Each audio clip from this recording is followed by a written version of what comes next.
Hello there everybody, my name is Wolfyowns, and today I'm going to be showing you how to do some cool tricks and things you should know when you go to survive and play a game of Dead by Daylight. I see tons of people making silly mistakes, things that a lot of people just die instantly in the game from a killer because they don't know what they're doing, they're total noobs, and I'm just like, oh man, these people need help, they need my help, they need my guidance. That's what they need. They need me. And I'm here to help them with this video. Anyone else who can take this stuff away. Anyways, on to number one. Number one rule is knowing your killers. This is very important. There are 3 killers at this moment when this video is made, and every killer, usually they make a sound at the beginning of the game, and then you'll be able to tell what you're up against because of that sound. Like right now you're going to be hearing the chainsaw, and that's very important because now you want to get up against the chainsaw guy. The Wraith is the next killer. The Wraith is very important. You can hear bells. He stealths at the beginning of every game. You can't miss it. The last killer is known as the Trapper. He doesn't have a giveaway right at the beginning, except for this trap that you see here at the bottom left. Traps are his thing, and he's probably the strongest killer in my opinion. I'm going to show you some hooks here that will also help you find out which killer is which. The Hillbilly uses metal on his hook. The Wraith uses cloth, and the Trapper uses like some rope. And he has it all bondaged up.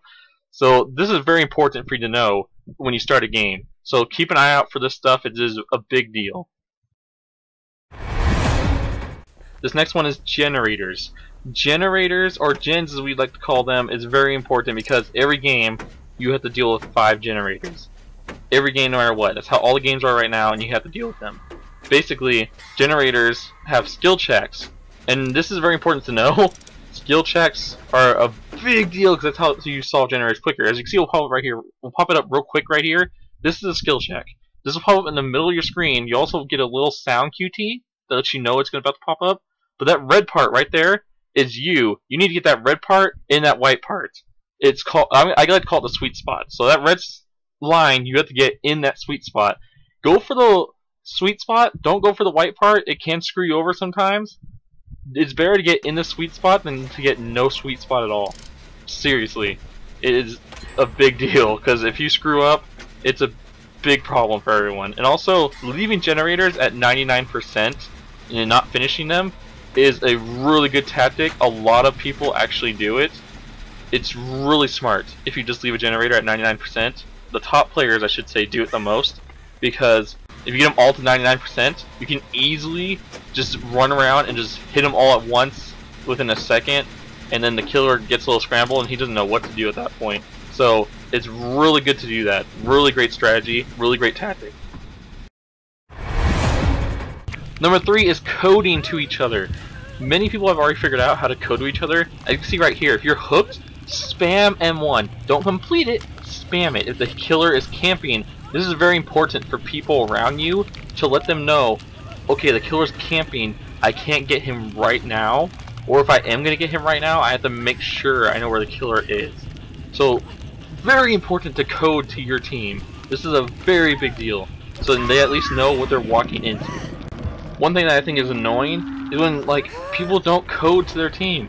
I even tell people in chat before the game starts to spam M1, and I will do my best to save you. And a lot of people don't do it. Like this guy, right here. Boom! Able to save me because I was spamming M1. It gave him the information he needed to save me. This next part I'm going to throw in here is, at the bottom left, you'll see everyone's health and status. You need to pay attention to that during the game because right here, he gets hit. So immediately jump on the generator or something. Make plays while the killer is busy. You need to make big moves when a killer is distracted. He's going to sit up there, kite around the killer the whole time. I can, boom, get this generator. I can go get a hook. I can do all kinds of things. So, people need to know, because, oh my god, I have countless games where I'm kiting the killer for like 20 minutes and no one did a single thing. So, you really need to do big moves when the killer is busy because he's not going to be able to get you. He's distracted. So, make plays when your teammate is kiting the killer. Very important. This one I'm about to tell you is very important. Struggle for yourself and your team. You need to do this.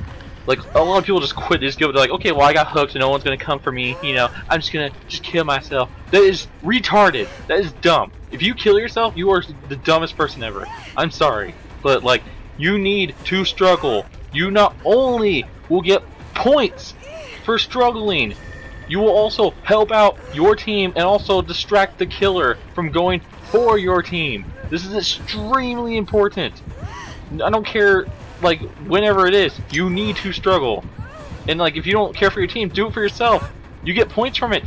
You get way more points from struggling than you would killing yourself.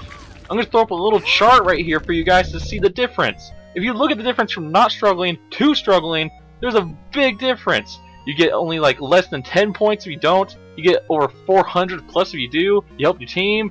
You don't struggle, you help the killer. I mean, there's countless things. You need to struggle. That is very important, people. Please, struggle! And sadly, this next part is the hardest. Letting go. This is the hardest thing to do when you're playing with people. Like, sometimes you just have to let them die. You have to sometimes you have to sacrifice someone who gets hooked in order for things to happen. I remember playing a game, and I was playing this game. At the beginning, someone got hooked, someone saved them, they got hurt, they got hooked, someone saved him, he got hurt, he got hooked. And then the first person got re-hooked, and then all three of them were injured, and we had no generators. It was like the start of the game. So sadly, me and two other people had to decide that we had to let that person go, and it sucked. It sucked a lot. So sadly, sometimes you have to let go, and I'm sorry if you're that player that gets let go of, but you know, it happens. And just make sure you struggle the whole time though, because you never know when someone can come and save you when they have the time. So make sure you're always struggling. I've been saved for struggling so many times. But really, I'm really sorry if you're that person. I truly am. Also, those people who disconnect, really guys, really? You get 0 points and you lose 3 pints. Which you lose rank so fast. Really? Have good sportsmanship, guys, come on. Also, this one's pretty important too. Know your areas. Know the map, know everything. You need to know where the best kiting spots are, because you might need to be kiting the killer for quite a while to give your team a major advantage against him. I believe it's called kiting window cheese? Or window cheesing? Something like that?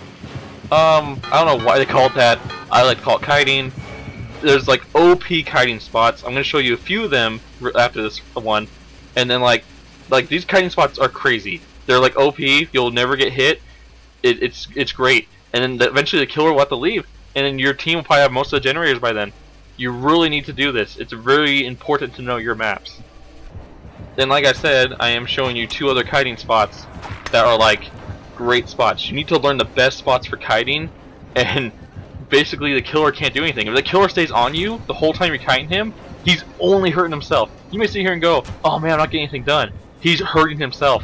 He is just screwing himself over.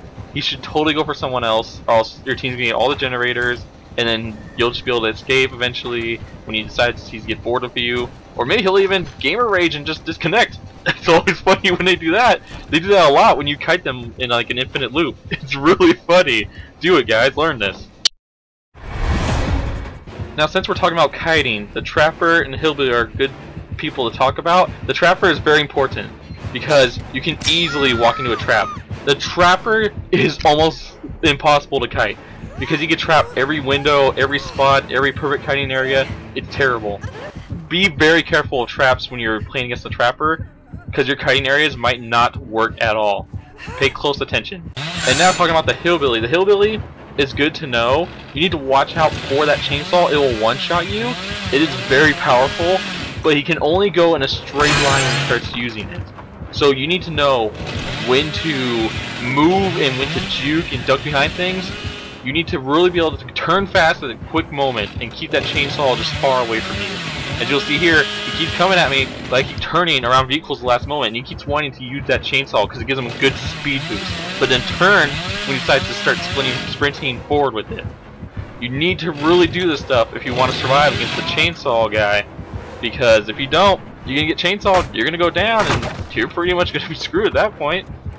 So make sure you keep all this in mind when you're going up against the trapper or the chainsaw guy, because it's very important when you're going up against those two. Alright, closets. Let's talk about closets. Closets. Please, guys, don't do this.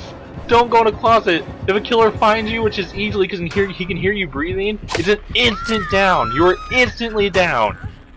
You doesn't have to hurt you or anything. You're already in crawl state. It is terrible. Please do not use closets. They are the worst thing ever. Do not do them, people. Please.